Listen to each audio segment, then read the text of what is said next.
Bem-vindos, amigos e amigas, à sua rede SPTV, ao nosso programa Direto e Reto. Hoje o meu entrevistado não é político, que é a origem do nosso programa, mas ele tem uma contribuição muito grande a nos dar. Mas antes, por falar em política, domingo está chegando. É o dia raro e exclusivo que você, quase um cidadão, eu digo quase porque nós não somos assim respeitados, nesse país tem o poder de escolher quem terá sobre você e sua família o poder. Então pense bem, reflita, é dia de eleições, é dia de sufrágio, é dia de escolha para mais 4 anos. Participe do nosso programa pelo nosso WhatsApp, telefone 3648-8480. A sua participação é fundamental nesse programa, como na vida política. Eu vou fazer uma introdução para apresentar o meu convidado de hoje, iniciando a seguinte história fática que aconteceu hoje na cidade de Taubaté, interior do estado de São Paulo, Vale do Paraíba. Uma menina de 13 anos deu um tiro na nuca de outra criança de 12 anos, deliberadamente, vontade própria. Disse ela à polícia. Por quê? Porque a amiguinha, entre aspas, né, ou a desafeta, falava mal dela. Isso é excrescência.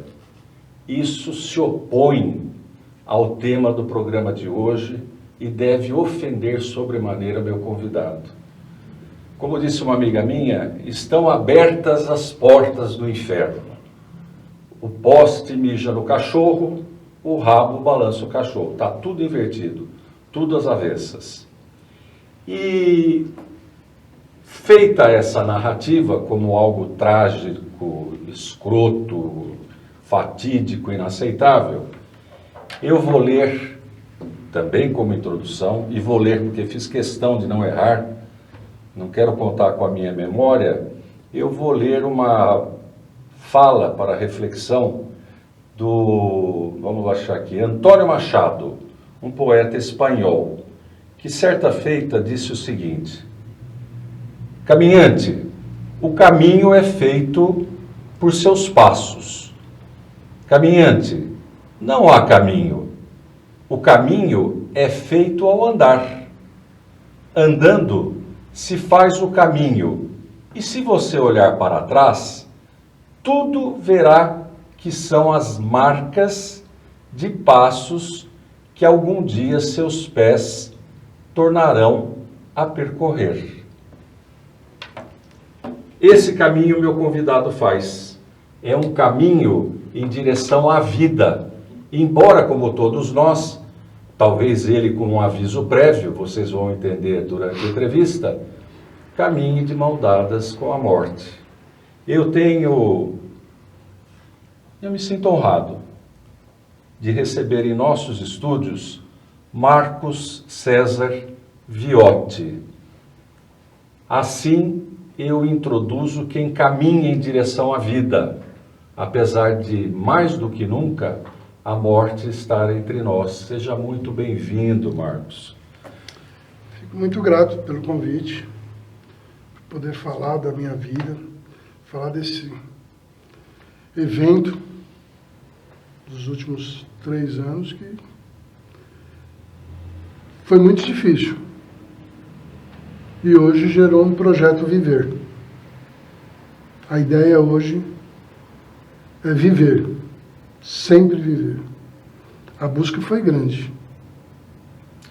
Vamos então, e aí vocês estão vendo o sentido da minha introdução, a opção pela vida, a mais-valia pela vida, o respeito à vida, não é? Então, vamos aí falar sobre essa experiência. O que aconteceu com você que a morte lhe deu a mão? Um infarto. Um pequeno infarto que se transformou em um projeto de luta pela vida. Se concluiu em um transplante de coração. Mas para chegar nesse transplante, o caminho foi bem árduo. Foi muito difícil. Vamos falar um pouquinho da dificuldade? Vamos Vamos lá. Como é que tudo começou? tentar sintetizar o máximo Isso. possível. Janeiro de 2020, um infarto. Foi diagnosticado 2 artérias entupidas, uma 100%, outra 95%. Nesse procedimento de cateterismo, colocaram 2 stents nessa artéria de 100%. Ali começou a grande preocupação de medo de morrer.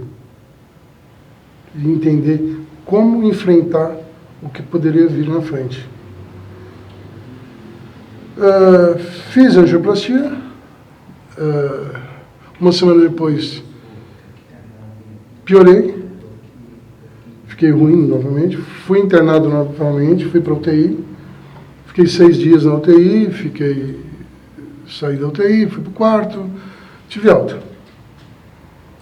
Voltei para casa. Vamos começar o tratamento com os médicos. Início de pandemia. Foi meio complicado, mas vamos tocar a vida. Eu estou vivo, eu tenho que segurar a onda e abraçar o que está passando.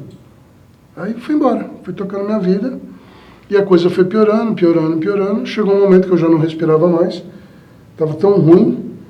Se instalou nesse infarto, ou se instalou, ou piorou algo que eu já deveria ter, que foi insuficiência cardíaca congestiva, o famoso ICC. Essa insuficiência me mandou novamente para o hospital, fiquei 30 dias na UTI, usando noradrenalina, usando dobutamina. Hoje eu sei que são esses remédios, mas na época eu só sabia o nome, não sabia qual a função deles. Efeito, não. Nada. Bom, exercícios de pulmão, com fisioterapeuta, aquela coisa toda. Fiz uma segunda angioplastia nessa segunda artéria entupida de 95% e fui para casa. Tive alta, fui para casa. A coisa tomou com tudo isso levou mais ou menos uns 40 dias, 40 a 50 dias, 30 na UTI, mais 15 ou 20 no quarto. Fui para casa, piorei de novo, a coisa tomou uma proporção maior, fiquei inchado de tanta água que eu estava... que o rim já não estava mais funcionando. Estava retendo líquido, aquela coisa toda, enfim. Conheci um médico na cidade onde eu morava, que me orientou bem.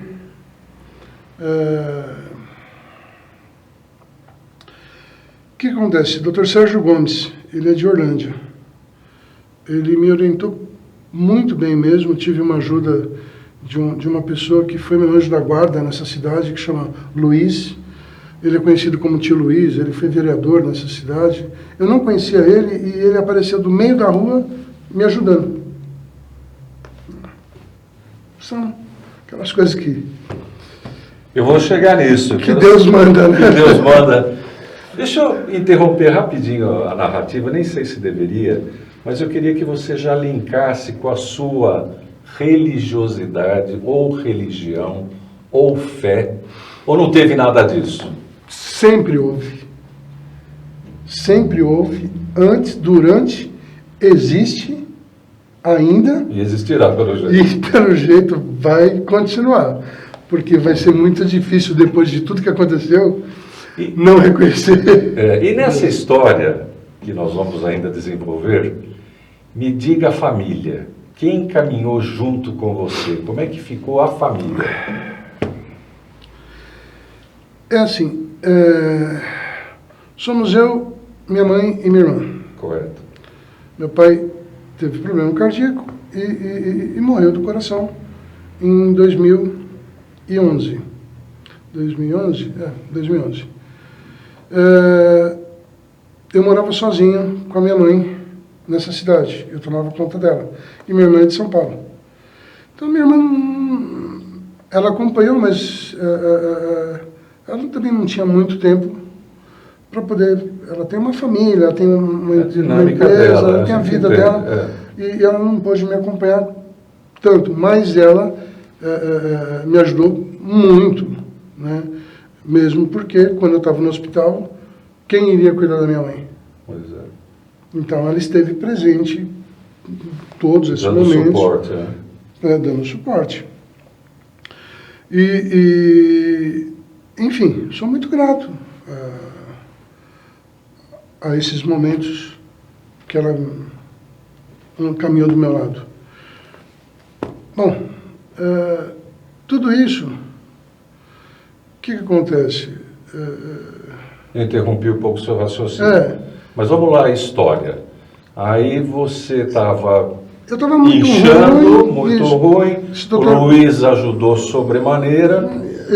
O Dr. Sérgio Gomes, o Luiz me apresentou o Dr. Sérgio Gomes, Dr. Sérgio Gomes, passei por uma consulta, ele me orientou muito bem, só que como meu quadro estava muito ruim, eu resolvi vir para São Paulo, ir para São Paulo, buscar uma ajuda mais objetiva, uma ajuda mais ampla, porque a cidade pequena ela é um pouco limitada. Tem suas limitações, com relação a cuidados, essa norma, coisa toda. Não tem como. Isso é plausível, né? Aí, tudo bem. Vim para São Paulo, procurei o Dante Pazanese, o Hospital Dante Pazanese. Chegando lá, já fui internado direto no PS, porque eu estava tão ruim, eu estava retendo tanto líquido que eu não comia, não dormia, não respirava, não andava, não tinha mais perspectiva de vida, digamos assim. Mas eu nunca desisti. Eu falei, eu tenho que achar uma saída.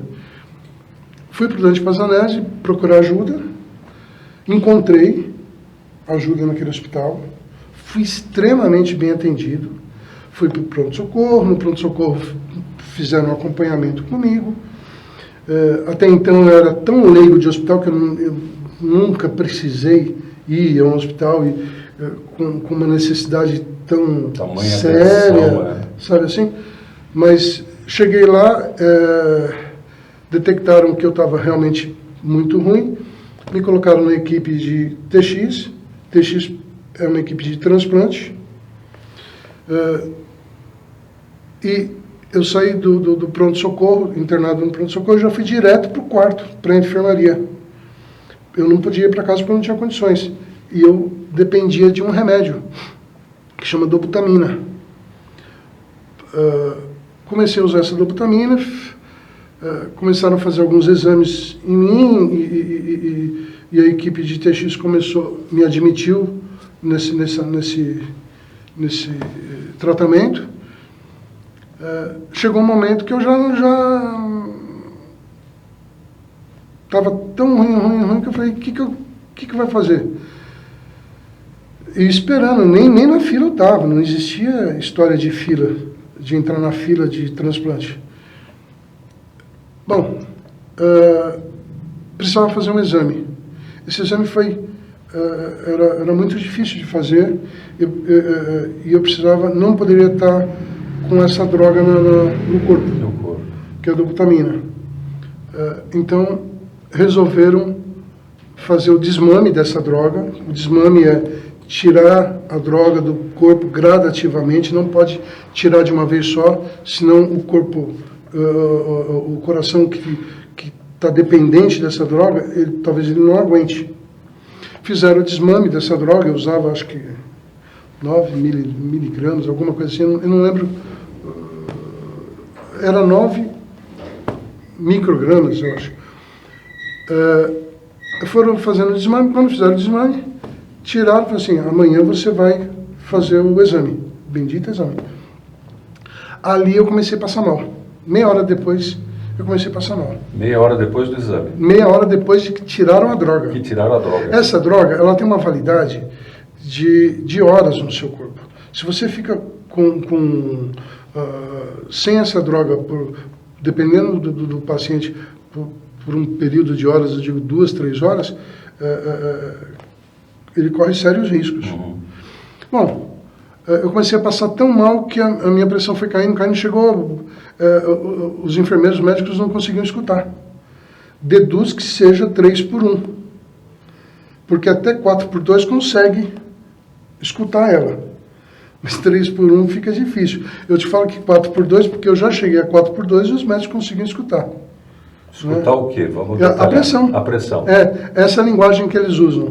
A gente fala medir a pressão, mas eles usam, os médicos, os enfermeiros, escutar a pressão. Então, a minha pressão, bom, depois eu fui conviver com ela a 8/6, 7/5, né? Então, agora me dá uma exata noção, o que é esse passar mal? Para saber o tamanho da dificuldade. É enjoo, é suor, fraqueza. É pressão baixa, né? Então, aquela pessoa que tem pressão baixa vai cair na pressão, você vai vendo estrelinha, vendo luzes coloridas, suando, perdendo a noção das coisas. E eu falei, tinha uma enfermeira no quarto na hora, eu falei, olha, não estou bem, eu estou passando mal, né? Ela já veio logo com o aparelho para medir minha pressão e tal, medir e não escutar. Né? E aí, ela não conseguia escutar, chamou a médica, que estava no plantão, a médica tentou me escutar, também não conseguia, veio um outro médico, aí veio um terceiro médico. E você ali, literalmente paciente, com os olhinhos... Não, eu estava respirando tudo, mas eu estava gelado, né? Eu estava, sei lá, como é que eu estava... Hoje eu nem... Acho que nem muita consciência não perdido ali. Moral da história, uma das chefes da equipe, a doutora Carol, acho que Carolina, ela detectou que eu precisava da dobutamina novamente, que eu estava muito encharcado. Mandou colocar a dobutamina em mim na hora. Bom, colocar a dobutamina, em meia hora, 15 minutos eu já... Reagiu bem. Já comecei a voltar, sabe assim, a melhorar. Bom, passado isso, os médicos precisavam fazer esse exame, falaram assim, mas não tem como tirar a dobutamina do corpo. Eu questionei um dos chefes da equipe, o Dr. Marco Aurélio, ele falou para mim, ele falou assim, a gente vai dar um jeito. Né? E deram um jeito. Trocaram o remédio. Entraram com um remédio que chama levozemidan, alguma coisa parecida. Só que esse remédio tem que ser ministrado na UTI, não é uma coisa tão simples. Exige monitoramento, acompanhamento. Fui para a UTI, fiquei uma noite lá, me deram esse remédio. Parece que eu tinha comido espinafre do Popeye. Fiquei bem. A duração desse remédio é de mais ou menos uns 8 a 12 dias no corpo.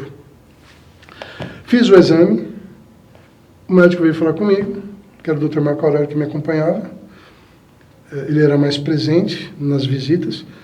Ele falou assim, nós vamos te dar alta para você e nós vamos começar a fazer o acompanhamento via ambulatório. Você vai para sua casa e vai conversar com a sua família. Tem 2 saídas, ou transplante ou uma cirurgia de revascularização. Conversa com a sua família e depois a gente vai fazendo isso nas próximas consultas. Tá bom. Marcaram uma consulta, isso foi numa quinta-feira, eu tive alta, na outra, marcaram uma consulta para outra quinta-feira. Na outra quinta-feira eu já não andava mais. Já tinha decaído. De novo. Estava pior, mas muito ruim mesmo. Voltei para a consulta, falei, doutora, assim, ele falou assim, você não tem condições de voltar para casa, você vai ficar internado aqui. Eu já fui consciente disso. Que já ia ficar no hospital. Do jeito que eu estava, já fui consciente. Fiquei no hospital.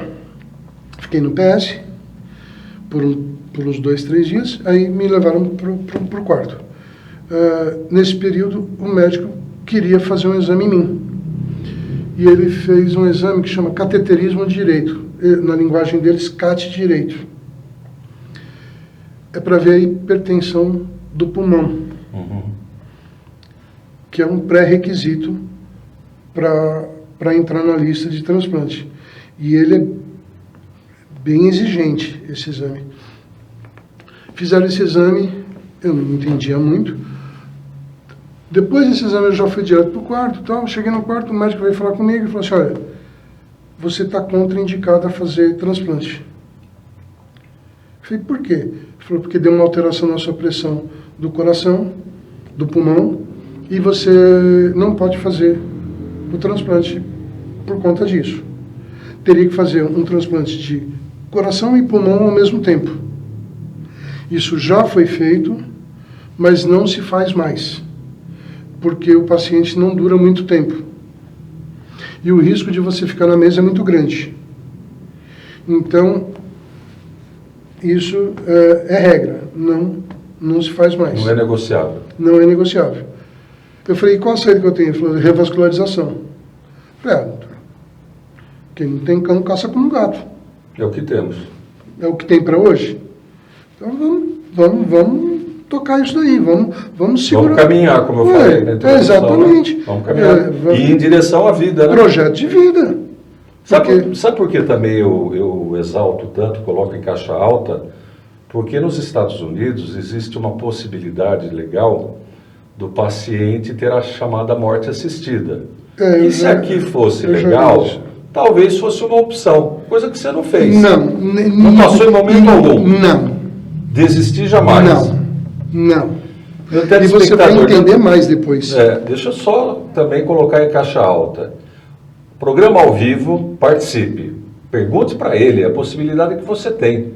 Se você está com uma dificuldade semelhante, se você, exagerando como eu, reclama da unha encravada, pergunta como é que esse homem, numa noite, agora são, vamos ver se meu relógio está certo, 19h21, 18 graus, noite chuvosa, cidade do interior, ele deixa as coisas que ele tem para fazer, e também se não tivesse nada para fazer, é um direito de todos nós aproveitar o ócio, não sei porque tem que estar sempre busy, ocupado, não é? Isso aí para mim é uma grande bobagem, mas ele vem dar um testemunho, ele vem conceder uma entrevista, tudo caminhando para a luz, para a coisa positiva, para a vida. Por isso que eu citei Taubaté hoje.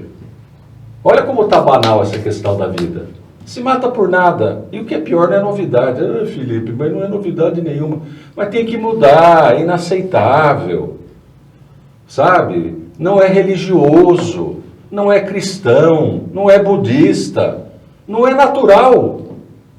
A natureza nos impele a sobreviver. Eu não digo nem a viver. Ainda mais no luxo, como aliás muitos deputados aí, senadores, governadores, etc, etc, etc. Né? Por isso volto a dizer, escolha bem domingo agora, hein? Mais 4 anos carregando no lombo essa gente. Né, Marcos? Tem muita gente que está disputando a eleição, devia estar na cadeia. Hashtag prisão para esses caras aí. Não vou citar nome porque eu não posso provar, mas está cheio de malandro lá também. Então, olha, meu amiguinho, minha amiguinha, participa do programa. Manda um WhatsApp para a gente, 3648-8480. E caminhe para a luz, caminhe para a vida. Para com essa bobagem de agredir por qualquer coisa, principalmente por política, que é o que esse programa deseja mudar. Sabe? Porque, na verdade, você sabe qual é a verdade? Eu vou dizer só para você, no pé do seu ouvido. Na verdade, eles estão cagando e andando para a gente. Desculpa a expressão chula. Mas é verdade. Eles não vão tomar sopinha de osso. Eles não têm, nessa noite chuvosa, goteira na cabeça. Eles não vão para a cadeia. Quem vai para a cadeia, e é um advogado falando para vocês, embora não seja criminalista, é pardo, é preto e é pobre. É LGBTQIA, mais um monte de alfabeto que vem por aí. Esse vai preso. Você entendeu? Cadeia neles. Mas deputado? Senador? Governador? Sei não, hein?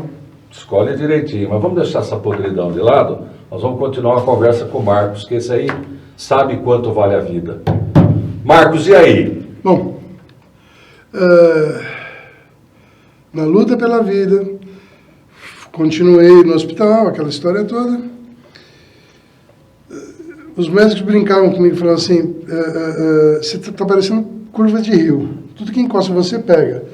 Nesse período peguei Covid, Com todo esse quadro ruim, mais Covid. Mais Covid, isolamento dentro do hospital, depois do Covid, infecção hospitalar, e uma infecção braba, porque o tratamento foi tão duro que, olha, era comer e regurgitar, vomitar, nossa, era terrível.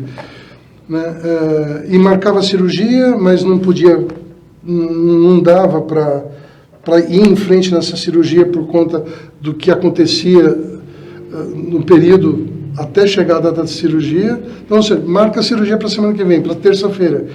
Chega na sexta-feira, Covid.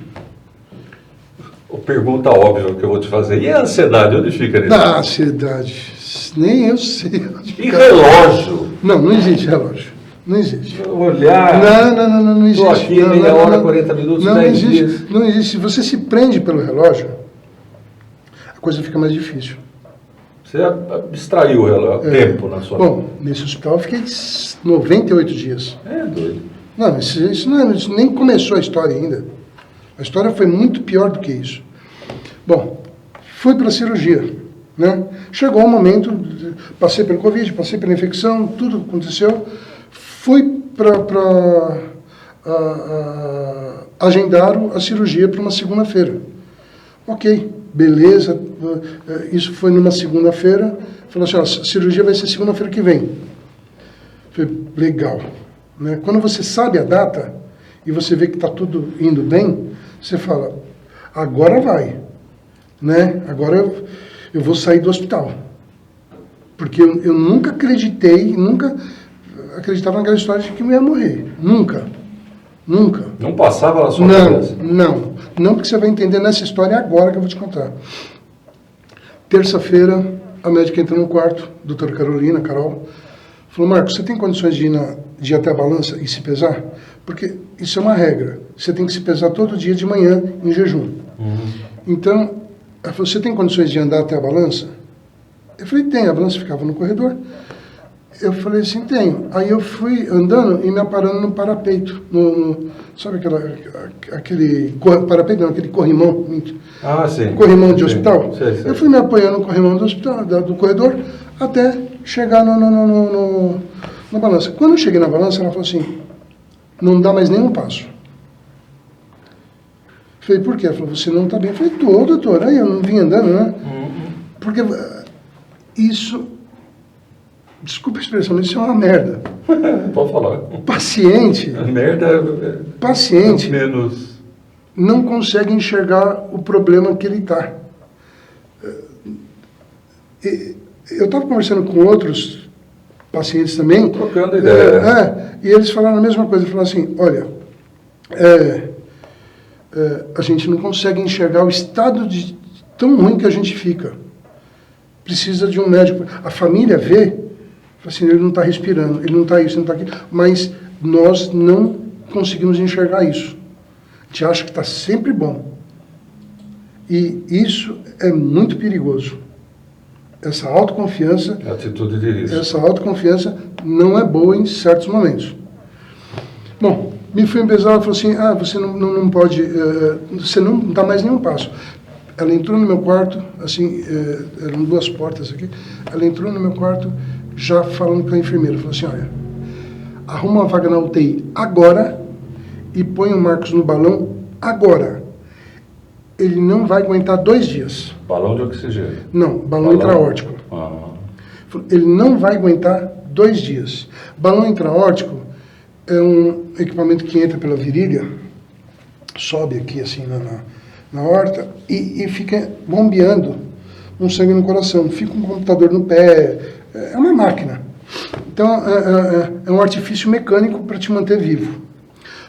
Põe ele no balão agora, urgente.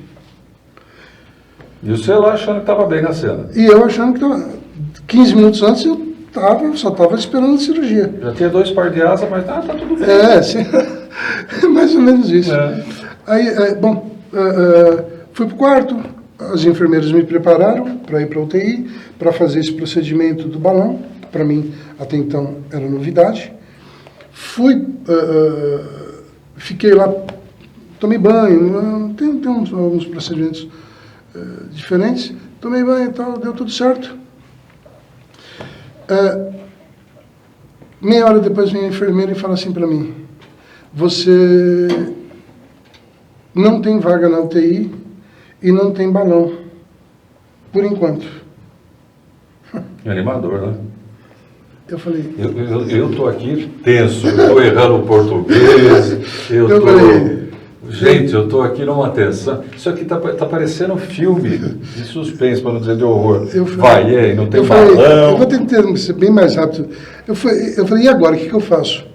Ela falou assim, você vai ter que esperar. Eu falei, se eu esperar, eu vou morrer. A médica falou que em 2 dias eu estou morto, que eu não aguento 2 dias. Nessa história toda, eu sou advogado. Você é advogado? Sou advogado. Ah, tá explicado por que tanto sacrifício. Eu também sou, você sabe a raça que a gente é, filho. Advogado é assim, engorda, fica careca, eventualmente rico. E não vai para o céu. Então você esquece o par de asas aqui. Bom, nessa história toda, eu falei assim, o que eu faço?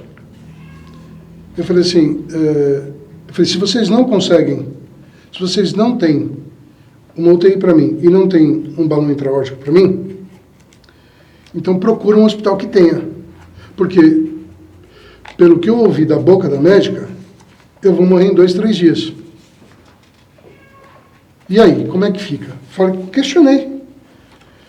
Que não sei o que, virou uma bagunça isso. Eu causei um transtorno ali. Você entendeu? Ficou meio delicada a situação. Nisso, eu liguei para um advogado, amigo meu, Hudson. Para piorar a situação, né? Escolher um advogado, pô. Hudson. Esse é o mal que nós temos, né? Muitos amigos advogados. Falei com ele falei, olha, está acontecendo isso, eu preciso que você me faça uma declaração de solicitação de mudança para me transferir de hospital, porque esse hospital não tem condições de me atender. Não liga para o meu diretor, não. Ele dá pitaco assim mesmo. Mas eu vou aproveitar, já que ele interrompeu, eu vou fazer o seguinte, já vou antecipar para você colocar no roteiro aí. Certo. A Ana Cláudia, da cidade de José Bonifácio, nos parabeniza pela qualidade do programa e pela opção à vida. Isso eu acho sensacional. Parabéns, Ana Cláudia. Muito obrigado pela sua audiência e continue participando, 3648-8480. O Antônio Carlos, de Rio das Ostras, Rio de Janeiro, para você encaixar no roteiro. Você pergunta a ele, você teve ou você ganhou outra vida? Você entende assim?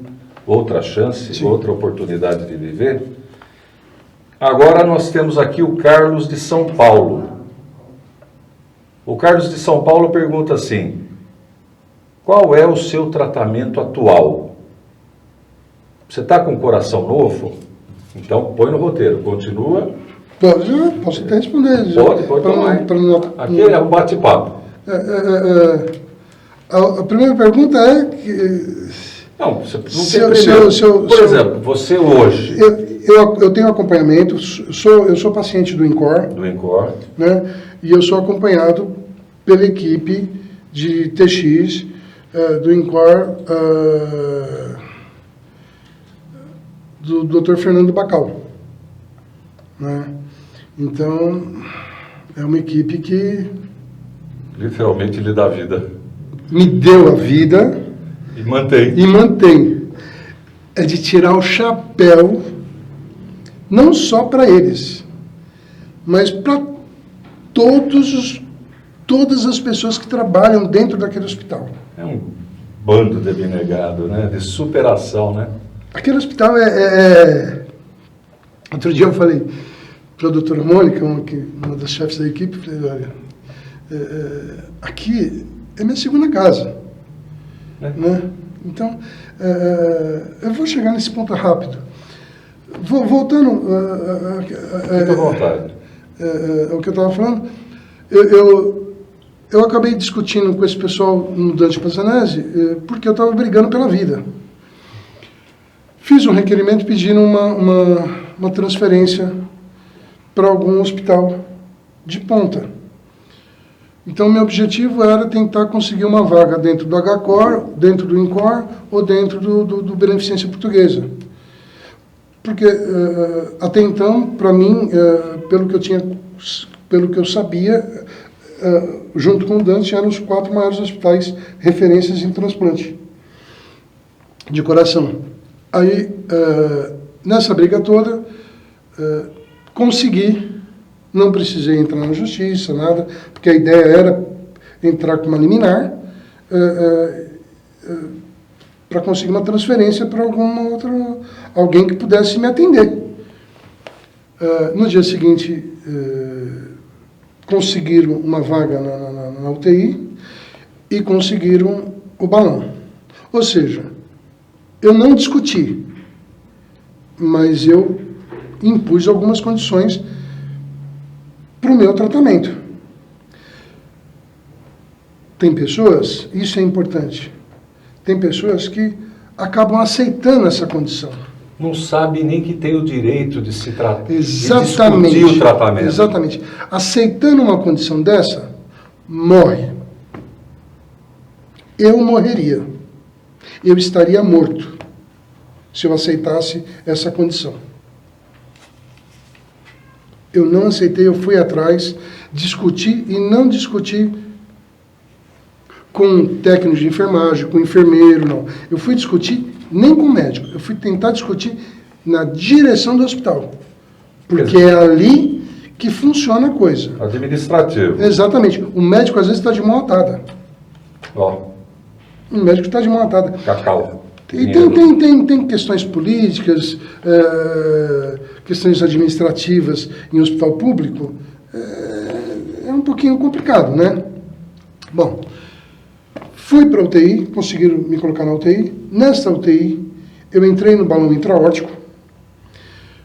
Meu quadro era tão ruim que hoje eu fiquei sabendo, hoje assim, um mês atrás, mais ou menos, um mês e pouco atrás, que eu estava estudando sobre o meu caso, tudo, eu fiquei sabendo que eu usei um equipamento, não sei se é equipamento, se eu posso chamar de equipamento, eu usei um aparelho que chama Swan-Ganz.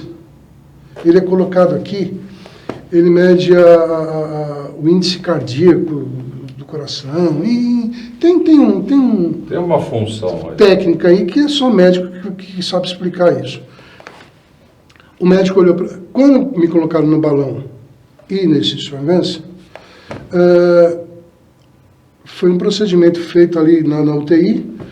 Foi meio complicado, demorou acho que umas 2 horas, mais ou menos, 2 horas e pouco, tudo mais. Ali, eu meio que relaxei, sabe assim? Eu falei assim, já não vou mais morrer. Ainda tenho chance. Agora eu estou no balão. De vida. Agora eu estou no balão. Aí veio o médico e falou para ele assim, eu falei isso para ele, falei, estou salvo, doutor, agora eu posso fazer cirurgia com mais tranquilidade? Ele olhou na minha cara e falou assim, não. Objetividade, né? Mas eles são assim. Direto e reto. Eles são assim e a gente tem que respeitar isso. Ele falou, não, ele me mostrou no computador do lado e falou assim, você está vendo isso aqui, IC? Ele falou assim, ó, esse é o índice cardíaco. Ele falou, que número você está vendo do lado? Eu falei, estou vendo 1.1. Eu falei assim, para mim não muda em nada, porque o que é 1.1? Ele falou, seu índice cardíaco está muito baixo. Se você tiver com esse índice cardíaco, você não pode ir para a cirurgia. Você não vai aguentar. Agora, deixa eu encaixar, porque eu acho que é o momento. A nossa internauta ou telespectadora de Nova Odessa, obrigado pela audiência, a Soraya. Nova Odessa, bacana Nova Odessa está nos prestigiando. Ela pergunta assim, você teve alguma visão espiritual?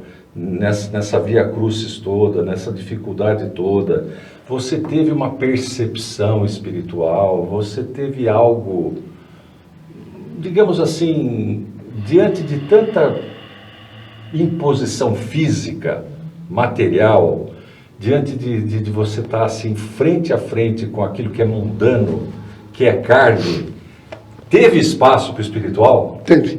E já vou falar isso rápido daqui a pouco. Posso? Claro, eu vou ficar à vontade. Só para não perder o fio da meada dessa passagem pelo UTI, quando eu estava com o índice cardíaco baixo, ele começou a subir. E eu fiquei mais feliz com isso. O médico olhou para minha cara e falou assim, olha, isso altera. Eu falei, olha, doutor, está subindo, então eu vou fazer cirurgia. Ele falou, só que isso dá uma oscilação. Na sexta-feira de manhã, ele estava em 0,9, 0,9, ou seja, estava mais baixo do que na hora que colocaram o balão em mim. Aí eu falei, pronto, estou perdido. Nesse momento, apareceu uma médica, doutora Tereza. Ela faz parte da equipe do paliativo. Ai, que delícia. Explica o que é o paliativo. Paliativo são pacientes que estão em fase terminal, aonde o remédio já não faz mais efeito. Onde a esperança também já... Ela ficou do meu lado. Olha que beleza, a produção está nos ajudando, porque ela colocou um coração aqui. É só para deixar mais nervoso. Ela ficou do meu lado. Entre as 10 da manhã, mais ou menos, até as 5 horas da tarde, conversando comigo. Conversando? Sobre morte, sobre desapego. Transição. Enfim, tudo isso que você imagina. E nesse meio tempo, um médico vinha me acompanhando. Eu não lembro o nome dele. Ele eu acho que é peruano. O nome dele eu acho que é Eduardo. Doutor Eduardo. Mas de uma simpatia, uma delicadeza. Um médico extraordinário também. Me atendeu muito bem. Eu falava para ela assim, eu não vou morrer. Eu não vou morrer. A senhora está falando com a pessoa errada. Eu não vou morrer e eu não aceito isso. Hoje eu não aceito. Agora eu não aceito. Hoje não. Eu não aceito. O índice cardíaco 0,9. Eu já atravessando aquela porta. Mas eu não vou, não tem para onde correr, eu não vou, eu estou muito confiante. E assim, para aliviar um pouco, quase atravessando a porta, no quase atravessando a porta, que silhueta você via? Algo parecido com um tridente, um parzinho de asas, uma auréola, você estava indo para onde, mais ou menos? Ah, um meu caminho Deus, florido. advogado. Ah lá. Um caminho florido. Tem até advogado tem direito a sabe aquela cena do filme Gladiador? Quando ele morre e ele encontra a esposa dele? Sim, um campo bonito de flores. É aquilo. Aí, eu falei para ela, eu não vou morrer, e aí ponto final. No sábado, o médico veio me oferecer a última refeição. Veio uma tabuleta escrita última Não, refeição? ele veio falar comigo, Ah. assim, você está com vontade de comer alguma coisa? Animador, não? Eu falei assim, não, doutor, né? Eu falei, por quê? Eu, até então eu tava viajando na maionese, sabe assim? Não estava muito... Não, eu tava meio perdidão. Aí ele começou, não, porque senão sua família pode ter... Eu falei, minha família está fora de São Paulo, ela está esvaziando uma casa que é alugada minha, porque como eu estou no hospital não faz sentido eu ficar pagando aluguel, então ela foi tirar os móveis e tal. E minha irmã vai estar aqui na segunda-feira de manhã. Né? Isso é a cidade de Guará, depois de São Joaquim da Barra, na Anguera. Aí bom, falei, não quero. Então eu falei assim, olha, se você tiver com vontade de comer alguma coisa diferente, e nós não tivermos aqui na cozinha, no refeitório, eu mando buscar para você. Olha, a produção me avisou, passou você usando uma máscara na UTI. Chama VNI. Isso é VNI. Ah lá. Não, isso aí foi muito trash. Tudo trash. Ainda bem. Isso aí foi uma briga para usar isso. Isso aí foi ainda. Pensa que dizer é fácil, minha gente. Então, vamos lá. Essas mangueirinhas laranja são remédios que não podem tomar luz.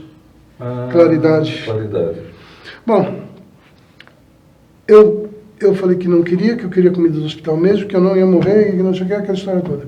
No domingo, veio um padre na UTI me dar extrema-unção. Aí caiu a ficha.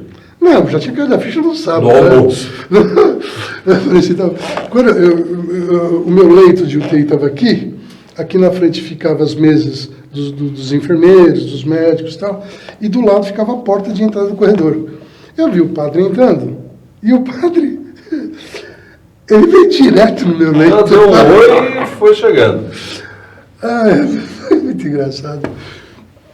Ele jogou aquela faixa roxa no meu pé assim. Jura? Que animador. Aí ele falou assim, meu filho, tudo bem? Posso ter uma palavrinha com o senhor? Primeiro joga a faixa e depois... Pode, né? Não. Primeiro ele veio conversar, aí ele pôs a faixa assim, delicadamente, disfarçadamente, que eu percebi. Beleza, ele falou assim, não sei o que. Ele falou assim, posso fazer uma oração com você? Eu falei, só uma pergunta, doutor. Doutor, seu padre. Ainda bem que não chamou de Mas é advogado, né? Falei, posso só uma pergunta, seu advogado, seu padre.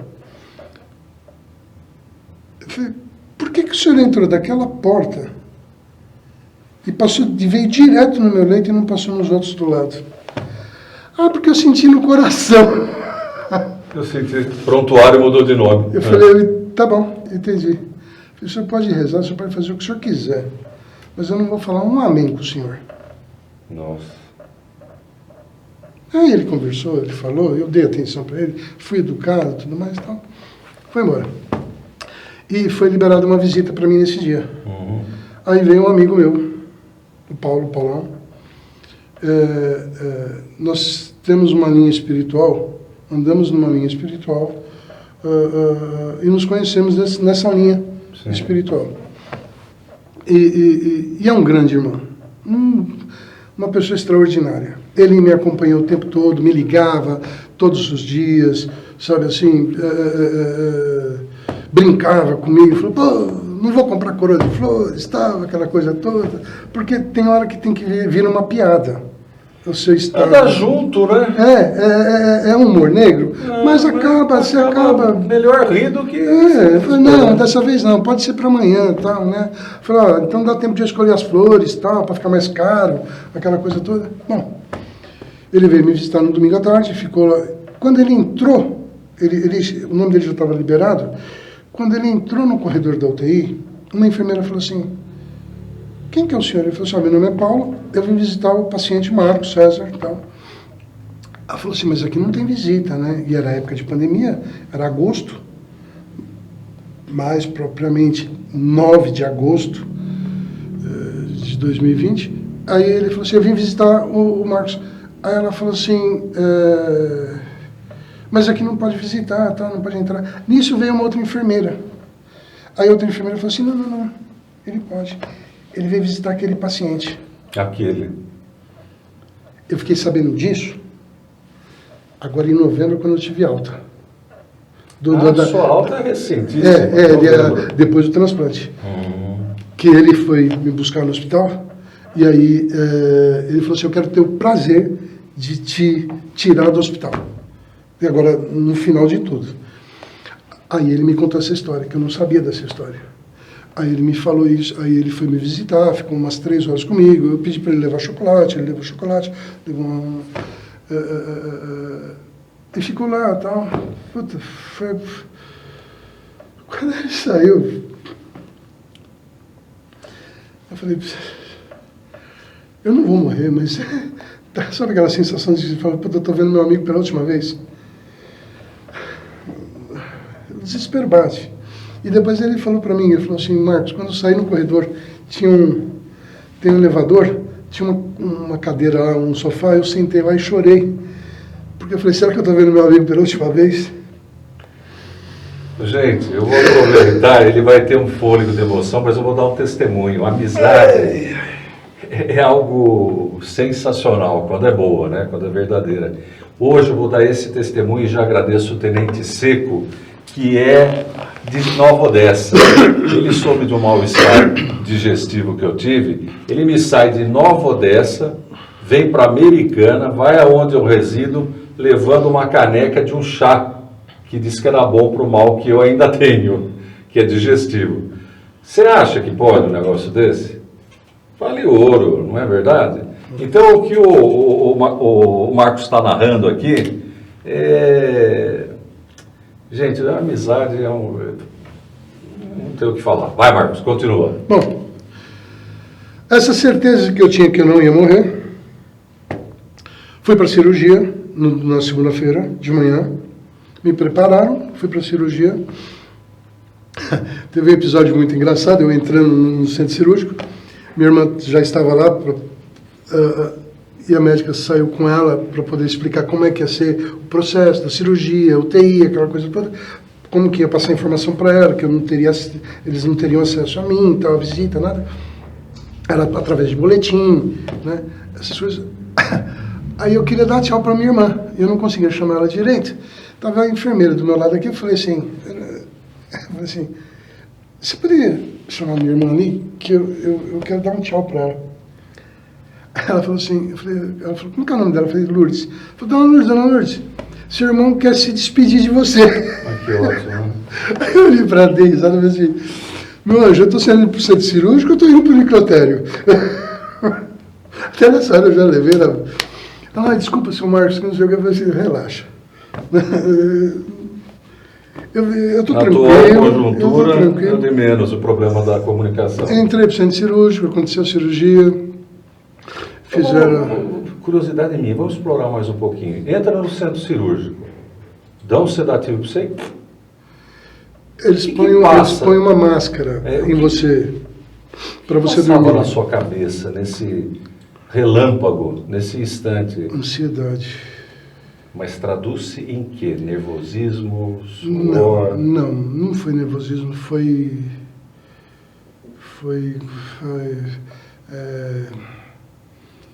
certeza de viver. Aí, beleza. Acho que meu próximo passo. o verbo é esse. Certeza de viver. Fiz uma pequena oração ali na hora, pedi para ele esperar só um minutinho. Foi coisa de 30 segundos, fiz uma pequena oração. Colocaram um negócio no nariz, ali eu apaguei. Só acordei no quarto, sei lá que horas, na UTI, entubado, né, amarrado, e cheio de coisa em volta, que eu não sabia o que era. Acordei. Quando eu fiquei na UTI, esses 30 dias em São Joaquim da Barra, eu vi muitas pessoas lá sendo entubadas, voltando da cirurgia entubada, tudo mais. Eu vou passar por isso. Eu tenho que tentar me preparar por isso. A gente nunca sabe, mas bom, é só um adendo do que foi. Aí eu acordei na UTI entubado. Os médicos, as enfermeiras estavam, o senhor está bem? Eu entubado com aquele negócio aqui, cheio de coisa aqui, que não sei o que, eu falei assim. Fio para todo lado? Não, isso aí foi depois ainda, né? Bom, aí beleza, fui entubado, eu estava entubado e tal. Aí, eu estava amarrado, então eu fazia assim com a mão. Eles não entendiam, uma enfermeira entendeu o que eu queria escrever. Eu fiz assim para ela. Aí trouxeram uma prancheta e uma caneta. Aí perguntaram, o senhor está bem? Eu, sim. Né? Está sentindo alguma coisa? Eu falei, não. Eu escrevia, né? Sim, não, porque tal, aquela besteira toda. Tudo bem. E eu continuei consciente. E ali eu fiquei 4 dias consciente, entubado, cheio de fio e desamarrado. Pelo menos, né? Porque, não, as pessoas costumam ficar amarradas, porque qual é a primeira reação de uma pessoa que está entubada? Querer tirar aquilo da boca. Eu pratico meditação. Já venho praticando há um bom tempo na minha vida. Então, eu tinha que manter o controle, o autocontrole. E eu consegui manter esse autocontrole. Não é mérito nenhum, é uma coisa que eu acho que eu desenvolvi e eu consegui. E ali foi aplicada. Né? Consegui esse autocontrole e ali foi. Esse tubo, ele fica aqui. Se você respira muito rápido, ele tem uma tampinha que parece um diafragma, ele entope. Aí você fica sem ar. É aí que entra o desespero de você. Eu me observando na respiração, eu percebi que se eu respirasse com calma e bem tranquilo, aquilo não fechava. Se eu tivesse um pouquinho, se eu fizesse assim, já tampa. Então, eu comecei a entender isso e eu fui praticando, levei numa boa. Aí me tiraram o tubo na quinta-feira, tudo mais.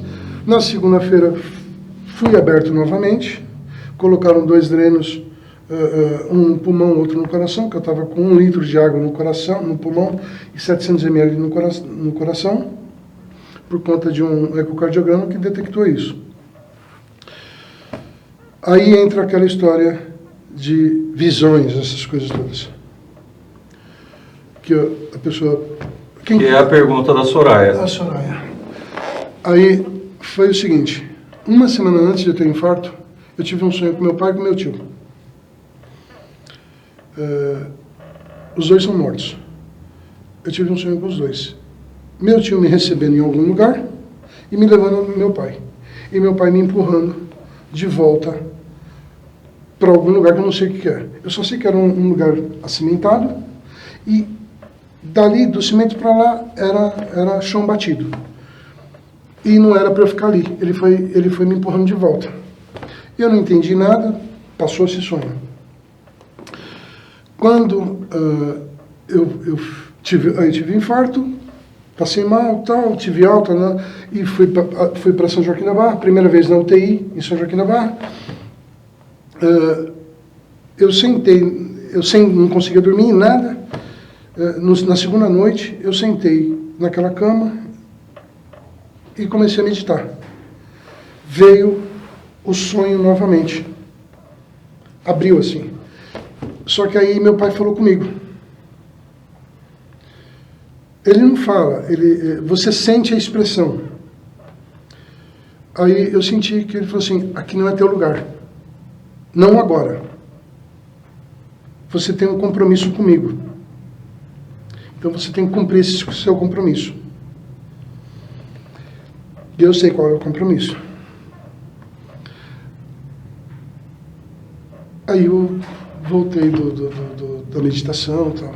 Esse compromisso foi quando meu pai morreu, eu fui a última pessoa a dar um beijo nele, no caixão, até fechar o caixão. Então eu fui no ouvido dele e falei, pai, a partir de hoje, eu vou cuidar do seu maior tesouro. Que era minha mãe, que é minha mãe. Então, eu nunca larguei minha mãe para nada. Exato, para nada. Ela é meu chaveirinho, meu docinho de coco, ela é tudo para mim. Então, ele veio me falar que eu não ia morrer porque eu tinha que cuidar da minha mãe ainda. Então, eu fui com essa certeza nessa cirurgia que você não faz ideia. Eu já estava com a faca e o queijo na mão já. Eu só queria comemorar. Saí da cirurgia, tudo mais. Foi. Um mês depois, tive alta. Comecei o tratamento ambulatorial. A insuficiência cardíaca voltou. Voltou. Do mesmo jeito que era. Jesus. Ou seja, a cirurgia não funcionou. Não por conta dos médicos, mas porque o organismo já não... O coração já não estava bem mesmo. E você sabe, eu vou aproveitar aqui, outro telespectador, o João Marcos, olha lá, um xará, de Piracicaba. Ele pergunta para nós assim, qual foi a causa do seu primeiro infarto? Do infarto. Começou a ser... Eu deixei passar batido. Então... O que foi? Pressão alta, sobrepeso, triglicéridos. Meu pai já tinha problema do coração.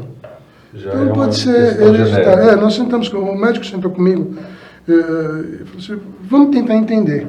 Né? Então era estresse, dívida, né? No dia a dia do brasileiro. Dia a dia do brasileiro. O engraçado é que quando eu tive um infarto, eu senti as dores assim bem fortes numa sexta-feira à noite. Eu estava passando muito mal lá em Guará. Eu pedi para a vizinha minha, a Jaqueline, eu falei assim, você pode me ajudar? Ela trabalha na prefeitura, na área de saúde, alguma coisa assim. Ela falou, você pode me acompanhar até a Santa Casa, que eu não estou bem. Ela me levou, passei tinha uma médica lá, a médica falou assim, olha, fizemos o exame, você não tem nada. Ah, que beleza. Falou, você está tudo em ordem e tal, que não sei o quê. Blá, blá, blá, blá. Falei, doutora, o que é isso? Ela falou assim, pode ser estresse. Falei, qual o remédio? Ela falou assim, procura um psicólogo, um psiquiatra. Como eu estava cheio de dívida, você abraça o que ela fala. Bom, Né? no Voltei. final tá Na fazendo sexta, médica. no dia seguinte, passei mal de novo. Aí isso, chamei de novo a Jaque. Ela foi me levar, ela me levou até lá. Aí tinha um outro médico no plantão. Esse médico falou assim, você não tem nada, mas por desencargo de consciência, eu quero um cateterismo. Um médico novo, residente, assim, sabe? Eu falei, eu quero um cateterismo. Vou pedir um cateterismo. Só que aqui não dá para fazer, você só pode fazer em Franca. Ele entrou no sistema Cross, e o sistema Cross abriu uma vaga para mim em Franca. Aí encontrou uma vaga para mim em Franca. E aí ali eu fui encaminhado para lá. E lá eu fiz, aí foi todo o processo. Foi onde surgiu. Ou seja, foi o infarto foi por conta de estresse, talvez hereditário. Né? Eu tinha uma vida regrada, alimentação, não bebia, bebia uma cervejinha no final de semana, socialmente, não tinha... Exagero. Não tinha nada, sabe assim... eu trabalhava muito, né? Eu fazia muita força, porque eu tinha uma pequena... Eu parei de advogar, muito tempo atrás, tinha uma pequena empresa, estava tentando reformar essas máquinas. Então, eu comecei... Como eu não tinha dinheiro, não tinha nada, eu arregacei as mangas e fui eu trocar rolamento de máquina, pedir orientação para algum amigo mecânico de manutenção para me ajudar a fazer algumas coisas. E eu fui enfrentando isso daí. Foi 1 ano e meio, 2 anos de batalha, construindo um galpão, com dívida, com tudo que você imagina. Eu peguei toda essa crise de 2014, 2013, 2015, 2016. 2014 foi o auge dos problemas de empresa, né, financeiro, pós-Copa. Né? Então, tudo isso, eu acho que foi se acumulando. Um monte de coisa. Chega uma hora que o coração não aguenta. Estoura em algum lugar do corpo. O corpo reage. vai cobrar. Vai cobrar. Tem alguns que às vezes é um câncer, não sei o quê. Né? Chega ao coração. É isso daí.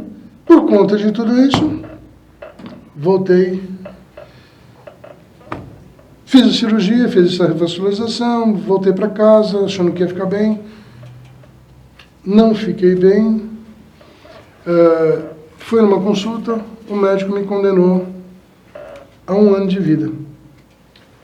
Como é que foi? Como é que ele chegou e te deu a sentença? Eu provoquei também, né? Então tomou, né? Na consulta, eu indo em consulta periódica no Dante, o médico olhou, ele falou assim, Marcos, o teu caso é muito sério, muito grave, e você não tem... Como é que eu vou te falar? Você não tem... você é contraindicado a transplante. Eu falei, o que eu faço, doutor? Ele falou assim, tenha a melhor qualidade de vida que você puder. Nem banho eu tomava. Porque eu não conseguia respirar no banheiro. Você não consegue ficar em pé. Quando você toma banho, isso a primeira coisa que o médico pergunta para você quando você vai no cardiologista, ele fala assim, você se cansa no banho? Pronto. Ali ele consegue o primeiro sinal. Ali ele consegue te dar um diagnóstico. Não passa o sabonete direito. Não, ainda mais na hora que você vai se enxugar, você se cansa para colocar a roupa, essas coisas todas. Aí ele falou para mim, eu falei assim, doutor, e o que eu tenho é muito sério? Ele falou assim, é grave, é muito grave. Aí eu fiz uma pergunta besta. Falei, quanto tempo de vida eu tenho? Aí ele falou assim, olha, casos igual ao seu, a gente já viu que dura até um ano, a gente já viu até um ano e pouco e tal. Aí eu falei assim, então eu tenho um ano. Ele falou assim, podemos dizer que pode se prorrogar. Né? Um outro médico... Isso foi quando? Foi em setembro de 2020.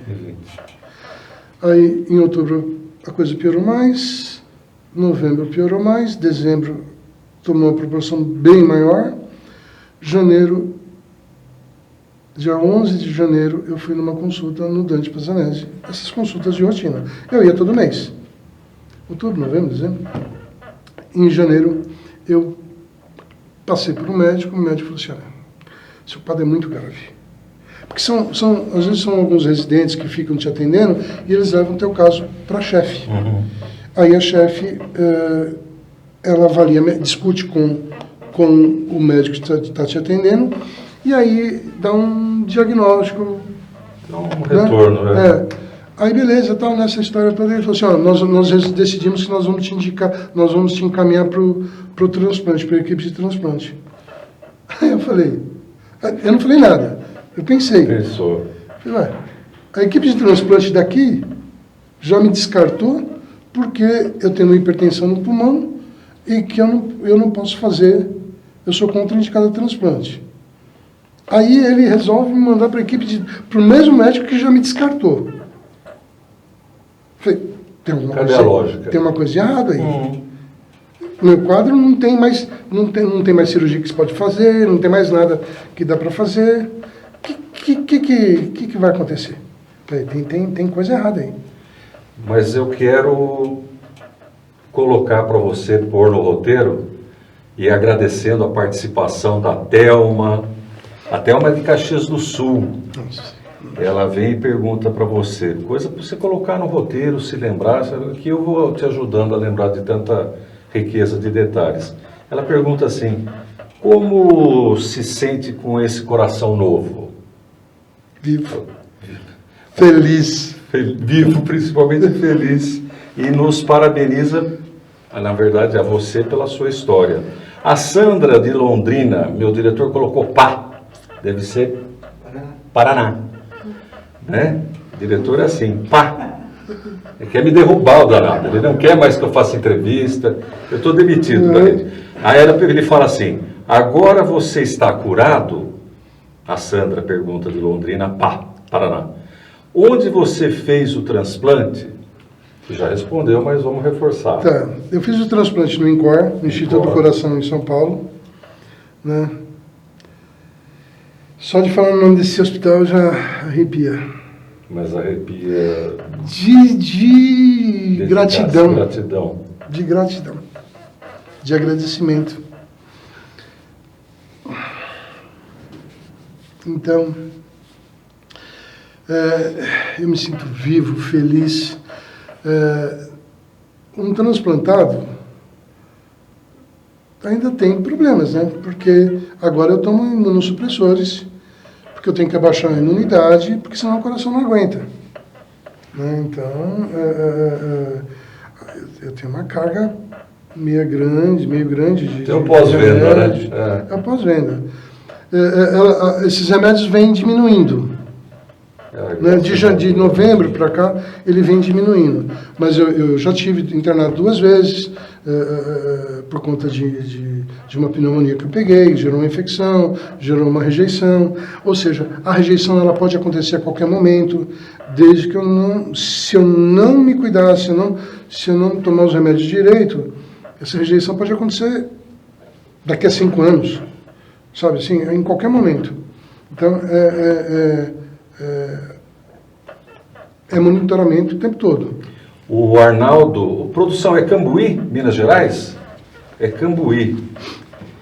Ele pergunta, e eu já agradeço a participação do Arnaldo, qual o tempo da sua recuperação? Tem alguma estimativa? Tem essa história de recuperado? Tem. É assim, no pós-transplante, a cirurgia do pós-transplante, ela... eu conversando com alguns outros transplantados, a média é que você fica 30 dias. Uhum. Né? Eu conheci um transplantado que saiu com 20 e poucos dias de lá. Era para eu sair também com um pouco menos, eu saí com 35 dias do pós-transplante. Mas eu tive um... sei lá, tem umas coisas que acontecem com a gente. Eu tive um infarto 15 dias depois do transplante. É esse coração que está infartado? Esse coração já está infartado. 15 dias depois. Vocês prestaram atenção? Isso não é querer viver? Hã? E tudo com dor, com todas as características do infarto. É assim, quando o seu é sintomático. É sintomático. Quando você faz o transplante, o seu coração ele é inervado. Ou seja, como tira ele do seu corpo e entra outro, só são ligados as artérias, aquilo que é mais fundamental, porque o coração ele tem os nervos que são ligados a ele, que é ali onde gera a dor que você sente. São sensores. São sensores. Você já não tem mais, então você não sente a dor. Né? Um médico me falou que isso vai voltar a acontecer daqui uns 2 anos, 3 anos, que é como se ele fosse enraizar novamente no corpo. Ele vai se refazendo, né? Literalmente. Isso já aconteceu na primeira cirurgia, porque a primeira cirurgia que eu fiz foram 3 safenas, a mamária, né? 3 safenas, mamária, olha lá.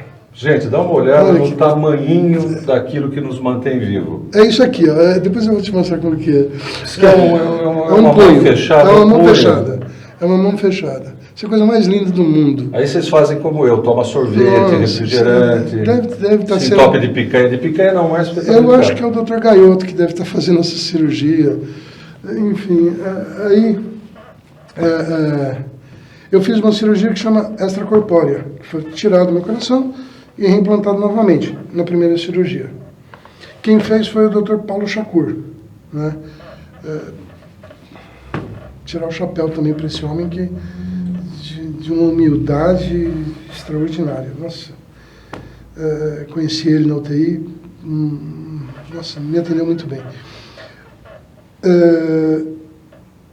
A recuperação, ela vai acontecendo, ainda estou no primeiro ano, sou um bebê ainda nessa recuperação, agora está acontecendo algumas coisas, tudo é novo. Tudo é novo. Tudo é novo. Renascer de novo. É renascer de novo. Aliás, o Celso de Sobral, do Ceará, ele pergunta para você, pergunta interessante, não me ocorreria. Foi fácil conseguir esse coração que já infartou?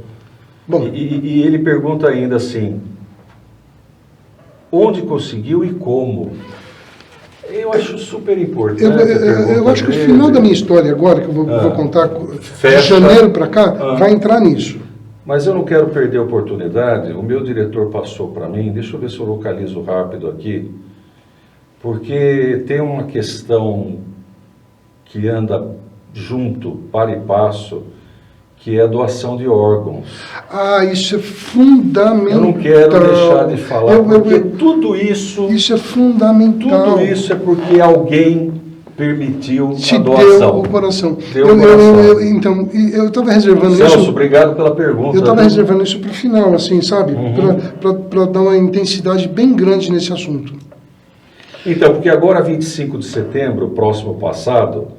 houve na Avenida Paulista, perto do Trianon MASP, uma caminhada pela doação de órgãos. Está passando aí na nossa... Hoje minha produção está arrasando, mais especificamente o Laércio, eu ia chamá-lo de Lalá. Intimidade, viu? Depois que você começa a trabalhar muito. Mas olha só, ele está esmirilhando, viu? O diretor, ele está reclamando, mas eu não elogio porque ele também não me elogia. Então, é tiro trocado e pronto. Essa caminhada foi maravilhosa. Isso daí. A gente tem que lutar mesmo por isso. Essa moça, por exemplo, ela tem 25 anos de transplantada. 25? 25 anos. Olha, você viu que beleza. Esse rapaz que está comigo aí, ele é de Manaus. O problema dele foi Chagas. Né? Eu conheci... Doença de Chagas. Doença de Chagas. Eu conheci quando eu voltei para o quarto do pós-cirurgia, ele estava aguardando na fila ainda, né? Coitado, ele estava magro. Nossa Senhora, eu vi ele, esse é o Dr. Christian, a Fernanda, a enfermeira, que são pessoas... O do meio é o Dr. Christian? Dr. Christian. Esse homem cardiologista? Cardiologista. Novinho assim? Mas esse cara, ele é um, acho que é R5, Residente 5 no INCOR e tal. Hoje ele está na equipe de transplante. Eu não sei também quanto tempo ele está nessa equipe de transplante e tal. Mas, enfim, ele foi quem me acompanhou muito tempo na UTI. Ele e a doutora Rayane. São duas pessoas que eu devo muito a eles. Porque eles me toleraram, sabe, assim...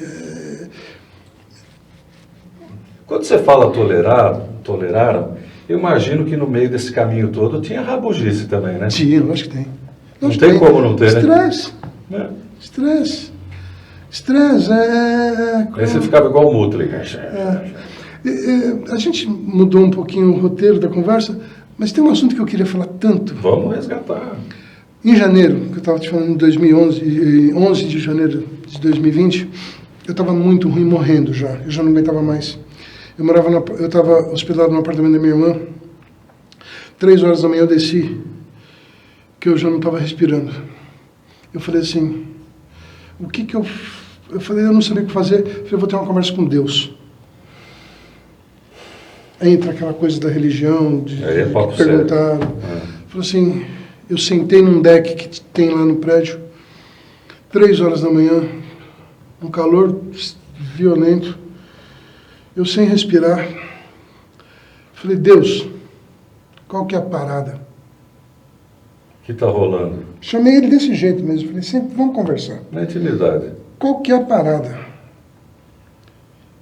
Eu vou embora ou vou ficar? Se eu for embora, vamos acelerar o passo. Porque tem muita gente sofrendo e eu estou sofrendo muito mais que isso. Nossa, eu já não aguento mais. Agora, se for para eu ficar, abre a porta. Abre uma porta. Cada porta que o senhor abrir, eu entro com os 2 pés. Eu não vou desistir 1 segundo de cada porta aberta. 3 horas da manhã, isso. Voltei com 2 Revoltrio na cabeça e não conseguia dormir. Não comia, porque não dava, nem cheiro de comida. A única coisa que eu conseguia comer era um peixe cru, que conseguia descer. Pesando 70 e poucos quilos, sabe assim, fraco. Encontrei 9 horas ou 7 horas da manhã, eu estudando o meu caso, que eu queria achar uma saída para viver. O médico tinha me condenado a 1 ano de vida. Um outro médico falou assim, nós vamos trabalhar para você passar 12 meses. Se você passar 12 meses, a gente trabalha para você chegar a 24 meses. Se você chegar em 24 meses, a gente consegue, se você resistir em 24 meses, a gente consegue fazer isso, chegar até 5 anos. E se você chegar em 5 anos, nós conseguimos fazer você chegar até 10 anos. Esse médico foi médico do meu pai, Dr. Veludo. Chamava meu pai de gato, por conta de ter 7 vidas. E quando meu pai morreu em 2010, 2011, depois nós perdemos contato. Como eu fiquei com esse problema, eu voltei nele. É um médico particular. E ele lembrou de mim. Enfim, eu questionava muito ele na época. E aí eu peguei e fui conversando com ele. Ele pegou e me deu o apelido de Highlander.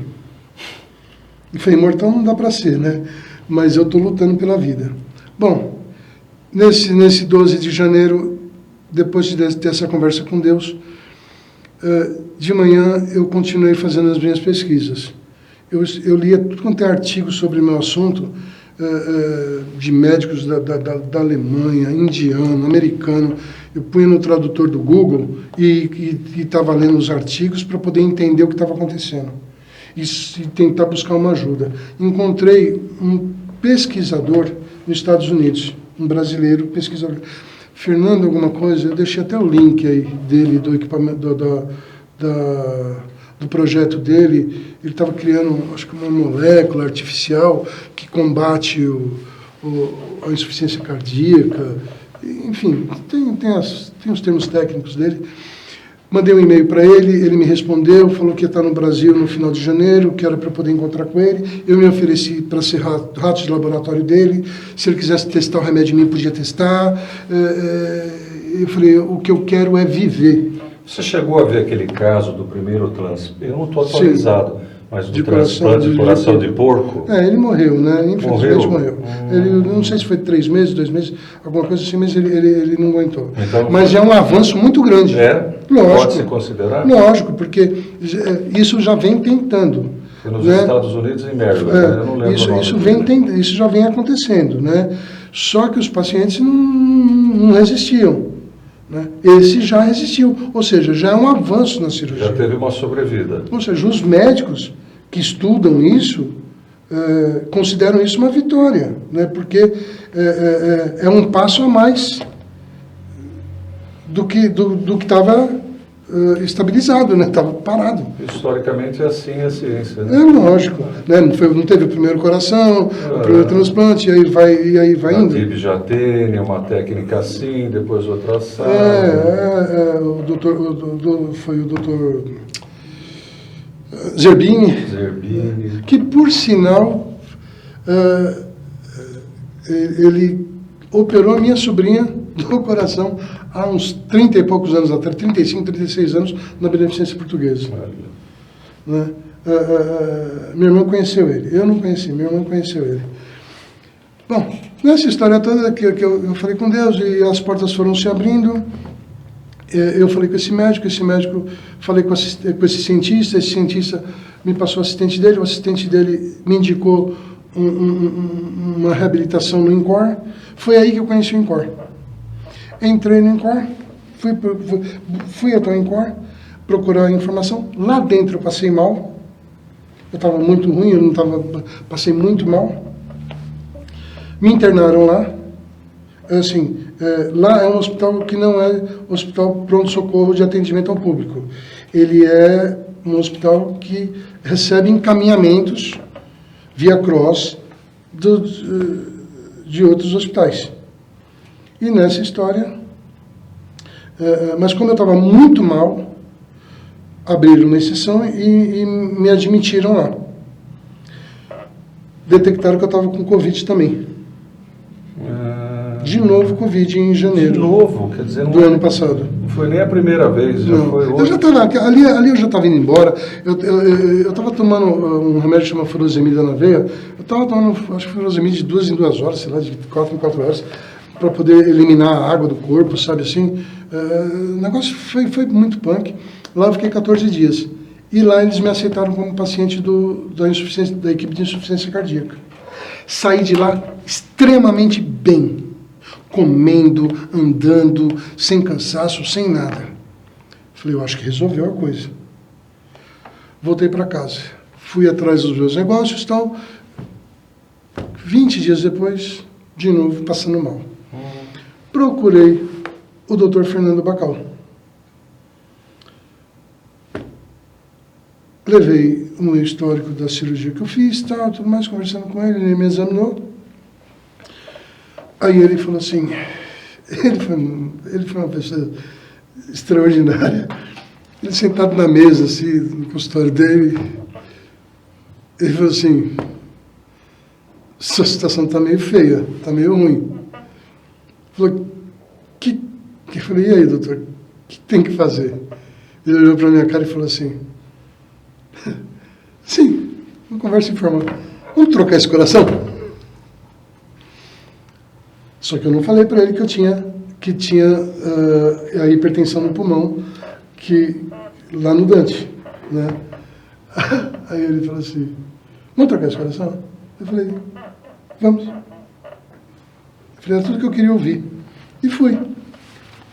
Troquei. Aí, ele me colocou na equipe dele, entrei na equipe dele, de TX, no INCOR. Isso foi numa quarta-feira de cinzas, de 2020. No dia 2/3, passei pela minha primeira consulta com o Dr. Luiz Seguro. Um cara com um currículo extraordinário também. Ali eu fiquei em ambulatório até dia 15 de junho, fazendo todos os exames, com medo de fazer esse cateterismo do lado direito e eles detectarem que eu estava com hipertensão e me descartarem do transplante. Fui numa consulta, essa consulta, esse mesmo Dr. Luiz falou assim, que dia que você vai fazer esse CAT direito, cateterismo? Eu falei, vou fazer agora quinta-feira. Eu falei, então marca uma consulta para ele na terça-feira. Toda terça-feira é dia de consulta com pré-transplante. Marca uma consulta com ele na terça-feira, que eu quero ver o exame. Aí fiz o exame, com medo que você não faz ideia. Mas fiz. Chegou na terça-feira, passei pela consulta, ele discutindo com o Dr. Christian, era o Dr. Christian que estava na hora. Os dois ficam discutindo na sua frente, conversando. O Dr. Christian passando todo o histórico da consulta para ele, e ele falou, não Eles dá. esquecem até que você está lá, né? Esquece. Eles ficam discutindo. Mas tá bom. E eu ali com cara de paisagem, beleza. Ele falou assim, vai dar para fazer a consulta, vai dar para fazer o transplante. Vamos levar para a mesa, para a reunião. Aí já tiraram foto de mim, para me colocar na lista de transplante. Marcaram uma consulta para 15 dias depois, eu voltei na consulta, aí já era um outro médico, Dr. Sandrigo também. Eles revezavam, era o Dr. Sandrigo e o Dr. Seguro nessas consultas. Eu só conhecia os dois. Você sabe que aí a Maria José, de Mauá, São Paulo, faz pergunta e uma afirmativa. Ela diz assim, você está vivo, acho que é mais uma afirmativa, uma assertiva. Você está vivo porque foi... todo o procedimento foi particular, porque se depender do SUS, você não tem coração. De jeito nenhum. Então vamos deixar isso bem claro. De jeito nenhum. Foi o SUS que fez isso. Todo o meu tratamento, todo o meu histórico de hospital foi pelo SUS. Todo histórico. Você viu, Maria José? Todo histórico. Eu agradeço ao SUS. O custo foi muito alto desse tratamento. Imagino, né? Aí... Vai e volta, vai e volta. O INCOR, ele é particular, convênio e SUS. Então, pelo SUS tem que ser encaminhamento. Uhum. Né? E o SUS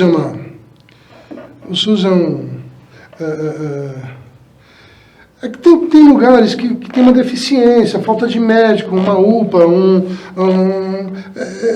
é um pouco mais difícil, né? Tem menos recursos. É que é um sistema de saúde continental, né? O Brasil é um país continental. Mas eu vou te falar, o SUS, ele bate em muitos países de primeiro mundo. Salvou até o candidato à reeleição, né? Ele bate em muita gente, ele bate muito sistema de saúde de outros países. Fui internado pelo SUS, recebi um atendimento naquele hospital, fui internado no dia 15 de junho, pelo Dr. Sandrigo. Cheguei numa consulta de rotina, meus remédios já não estavam mais fazendo efeito, então ele resolveu me internar. Tomei um susto, porque eu achei que eu ia ser internado com um agendamento, coisa assim. Mas, enfim, fui internado, meio a contragosto, mas depois eu entendi por que eu fui internado. Uhum. E ali eu fiquei. Ali eu entendi que eu sairia. A hora que eu entrei, No dia seguinte, veio o Dr. Luiz falar comigo, não vai inventar de ir embora, porque agora você não sai mais. Não vai querer arrumar coisa, porque não tem como você sair mais. Por quê? Esses remédios que eu não estava tomando não fazia efeito, eu precisava da famosa dobutamina. Então eu entrei nessa dobutamina e não tinha mais como tirar ela. Aí eu falei para ele assim, data de entrada sem data de saída. Ele falou, é bem isso. Eu falei, ou eu saio com um coração novo, ou eu saio dentro de um saco preto. Pão, queijo, queijo. Não tem outra saída. Não dá para escolher nenhum. Não dá para escolher, não tem jeito. Aí, entrei, fiquei uma noite no PS, até arrumarem um leito para mim, fui pro quarto, e ali, eu vou te contar, é um hotel. Agora você está falando da onde? Do quarto, do INCOR. Do INCOR. Não deixa longe, o Dante também é excelente, o atendimento, é excelente. Né? O INCOR, um pouco mais. O INCOR, eu fiquei ali 6 meses internado. Foram 6 meses de internação. Foram 6 meses, foram 170, foram 6 meses para ser prático. Mas foram 176 ou 178 dias e 86 dias na UTI.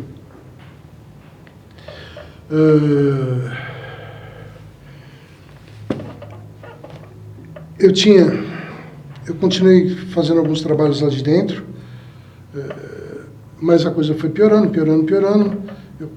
Ali eu conheci outros médicos que faziam parte da equipe de transplante. A piora foi intensiva, foi maçante. Dosagem de remédio aumentando, uma crise de pressão baixa que me levou para a UTI novamente. 15 dias depois que eu fui internado, eles apertaram um código amarelo lá que eu não sabia para que era aquele botão amarelo, mas daqui um pouco eu me vejo numa cena da gravação do Dr. House. Um monte de médico em volta da minha cama, discutindo, desfibrilador de um lado. Nossa, foi punk aquilo lá. Foi triste, mas eu sempre com bom humor, brincando. A médica até brigou comigo, porque ela falou assim, você não para de falar. Fica quieto aí. Mas eu acho que era uma forma de eu desopilar, né? De eu extravasar o meu medo, sabe assim? Tá me dando até coceira, gente. Bom, foi. Voltei pro quarto, depois passei mal de novo, fui pra UTI. Quando eu fui pra UTI, não teve mais jeito. Ali eu me instalei na UTI, né? Mas eu tinha internet, tinha televisão, então tinha um pouco de distração. Lá me colocaram no balão intraórtico. O balão intraórtico foram mais ou menos uns 60 dias nesse balão, tomando... você tendo que comer deitado, você podia ficar no máximo a 30 graus levantado, perna amarrada, porque você não podia dobrar a perna para não prejudicar o catéter que estava aqui na virilha, que subia, que era o balão. Usava uma PAI, que é uma técnica de pressão, escutar a pressão pela artéria do pulso. Usava aquela máscara que passou aí, que era máscara, uma VNI, aquele terrível, ruim de usar aquilo lá, mas tinha que usar. Eu não sentia diferença nenhuma, mas os médicos pediam para usar, então vamos usar. Né, entrei na dobutamina na dose máxima. Depois eu acho que eles entraram com outro remédio que chamava, acho que Mimioredan, alguma coisa assim, não lembro direito o nome, que parece que é um turbo da dobutamina. Posso estar até falando uma besteira, mas é um remédio forte também. E aí a coisa foi tomando uma proporção muito grande. Me indicaram para usar para ECMO, que é aquele pulmão artificial, né? Não cheguei a usar, mas fui indicado para isso. Quando chegou dia 22 de setembro, veio um coração, não lembro se foi dia 21 ou 22 de setembro, chegou um coração para mim, só que esse coração estava com suspeita de Covid, então abortaram o transplante, abortaram a cirurgia. Aí chegou em outubro, falei, vou morrer, eu não estou mais aguentando, não aguentava mais, não respirava, estava me entregando, não queria nem falar mais com a minha família. Fechei o Facebook, fechei o WhatsApp, fechei tudo, falei, não quero mais falar com ninguém. O máximo eu falava com a minha irmã, com a minha mãe, com 2 amigos meus, e mais nada, não tinha jeito, não tinha para onde ir. Chega uma hora que a gente acaba até se entregando um pouco. Aí aconteceu, dia 10 de outubro, eu pedi para ser entubado, porque eu já não estava aguentando mais. Esse doutor Christian olhou para minha cara e falou assim, se te entubar vai ficar a coisa mais difícil aí na cirurgia. Segura daí que eu seguro daqui. Eu te ajudo daqui. Olha que... Fala, isso é a coisa mais difícil do mundo. Foi muito difícil. Dia 13 chegou o coração. Saí do quarto. Depois de um bom tempo, 70 e poucos dias naquele quarto. Passar pelo corredor e ver os enfermeiros, os técnicos, todo mundo ali, batendo palma para você 100% cirúrgico. Ali foi muito complicado. Aí eu fui para o centro cirúrgico. Mas eu fui com a maior felicidade do planeta, você não faz ideia. Uma criança, quando ganhou uma bicicleta no Natal, de uma família humilde. Imagina o que é isso. Foi a coisa mais linda do planeta. Não tem palavras para isso. Eu recebi esse coração com uma gratidão que você não faz ideia. O doador tinha 30 anos. Eu sei que é 30 anos, corpo atlético e homem do sexo masculino. É isso que aparece no relatório. Saí da cirurgia, fui para a UTI. Acho que é REC. Para recuperação, que é REC, recuperação. Já saí sem nada, sem balão, sem remédio nenhum, sabe assim? Saí sem nada. Sensação de liberdade. Nossa, só que eu tenho trabalho naquela UTI, né? Porque você fica meio... Acho que tanto remédio que você toma... Xaropinho. Se for xaropinho, você fica louco. Tem gente que fica menos, tem gente que fica mais. Eu fiquei 5 dias amarrado. Eu dei trabalho lá. Advogado. Sei lá. Eu dei trabalho, mas eu fico até envergonhado depois de ver os médicos e tudo mais. Mas eu falo, não, isso é normal, não é só com você, é com outras pessoas. Eu não fui o pior dos piores, mas fui o piorzinho, né? Faço parte do grupo dos piores. E tem aqueles que são menos piores. Dali eu saí para o quarto, dali fiquei 10 dias ali, fui para o quarto. Você tem que fazer umas biópsias para poder ter alta, para ver se o coração está dando rejeição. Você começa a andar de novo, fazer fisioterapia, a coisa mais difícil é andar. Depois de 80 e poucos dias numa cama, sem nem mexer a perna, eu podia nem mexer a perna, por conta do balão. Fazia fisioterapia na cama com o fisioterapeuta, fazia fisioterapia de respiração, dos braços, da outra perna, mas, enfim. Aí você volta a aprender a andar, lá com apoio, com andador, com não sei o que e tudo mais. E a questão segurança própria, como é que foi aparecendo? Tem que andar de novo? Será que eu não vou cair? Será que eu vou respirar? Não, a questão... E os serás da vida? Não, a questão de respirar é tranquila. né? A questão de respirar estava tranquilo, né? Só o prazer de poder beber água, eu tinha uma restrição de Você tem um regime hídrico. 500 ml de água a cada 24 horas. E não adianta fazer poupança de água, não, porque eles jogam sua água fora e te dá outra. Entendeu? Então, Não adianta como reservatório. Não existe. Era 1 litro de água, então era computado. Um cafezinho 50 ml, um suco laxante, por conta do intestino que você está parado, então precisa de um suco laxante para poder te ajudar a evacuar, aquela coisa toda. São 100 ml, é computado. Uma laranja que vem na sobremesa, são 100 ml de líquido, é computado. Então tudo era computado, 50 ml de água, 500 ml de água, aí vinha nos copinhos, né? E você morrendo de sede. Aí eles faziam gelo, para te dar gelo. Aí eles te davam gelo para você ficar chupando gelo, para poder...